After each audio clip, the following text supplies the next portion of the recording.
Check this out. Some serious waves. One of the most important pieces of advice that I've heard a lot, and I give a lot as well, and it's not actually easy to follow, is if you want to be successful in your life and in your work and just in general, then it's really important to be authentic. Authentic, not trying to be somebody else, not trying to be someone that you're not, you know, because we can watch videos from people, or we can read books from people, and we can sort of copy their style, and we can try and sort of fit in and do what we think people will want from us. But it's not real, you know, it's not real, it's not the real deal. And, you know, when someone's pretending to be something they're not, then you sort of pick it up on some level. The problem with this, being authentic, is that we don't always know who we are. Do you know what I mean? Because we're always changing. So being authentic to yourself as a teenager is different from when you get into your 20s or 30s or 40s, you know, or 50s or 60s. So we're changing throughout our life. What is the authentic self?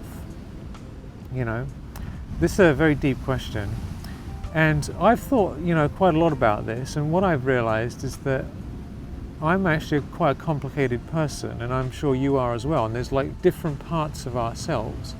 So as you go into your work, it's worth tuning into what are these different parts of yourself that are worth expressing. For example, in my case, I like to spend a lot of time in meditation in silence.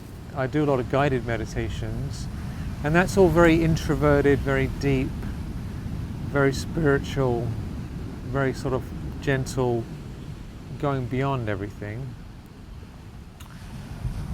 It's a very deep thing, right?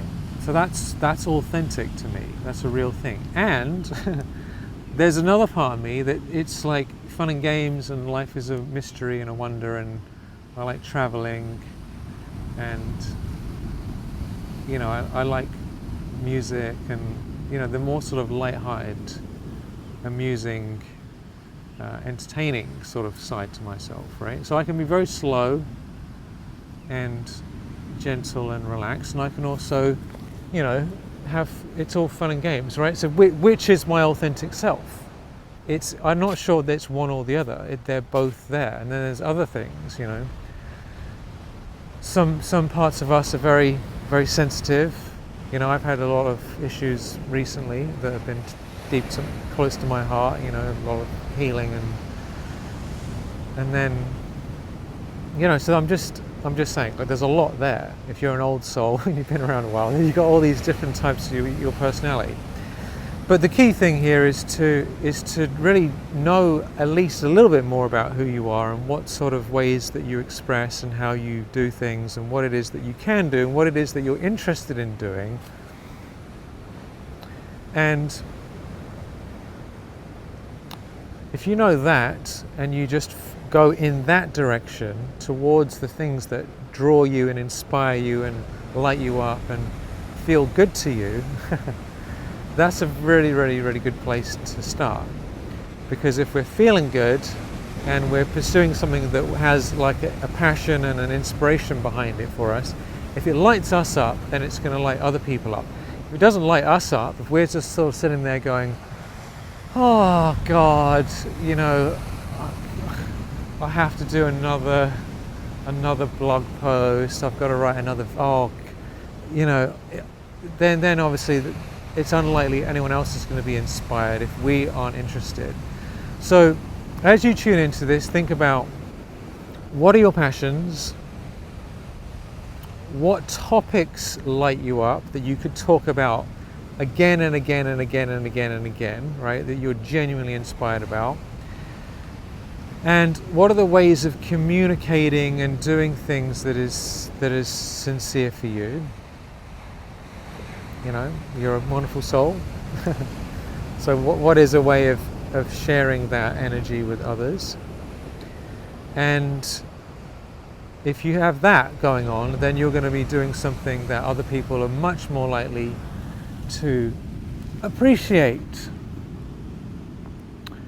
And one thing that I just want to share with you is sometimes I think I might be a bit more extroverted than I would be otherwise. And I think that's probably the case for a lot of people doing videos. I've heard people saying you have to double your energy and all this sort of thing.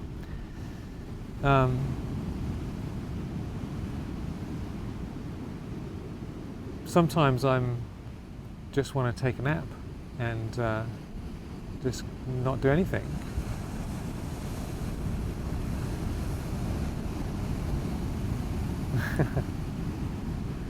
and sometimes I want to like talk to you as the wonderful spiritual being that you are, and I'm not sure I'm always connecting heart to heart with you, the soul that you are. And so that's something that I'm wanting to develop more of, because when it comes down to it, when it really comes down to it, we're all going to die at some point, and the relationships we have and the connections we make with others are the real things that are actually there, that are real experiences, that are meaningful things that we'll look back on, and that spiritual connection. And all the other stuff, you know, the money and the fame or success or whatever, that, though, you know, physical things and belongings and all that stuff, all that's gone. But that soul-to-soul connection is something that is real. So there's something I'm wanting to, you know, continuously develop, because when it comes down to it, that's all we've really got, is our relationships. So it's my honor to connect with you, and I hope you're doing all right, and I hope your life is going along okay in these mad times that we live in. And I want to thank you for your presence, and thank you for being here. And I'd love to be of service to you and see how I can help you more in your life. So lots of love from these beautiful big waves here on the beach, 𝐕𝐈𝐃𝐄𝐎 in Kauai. Talk to you soon.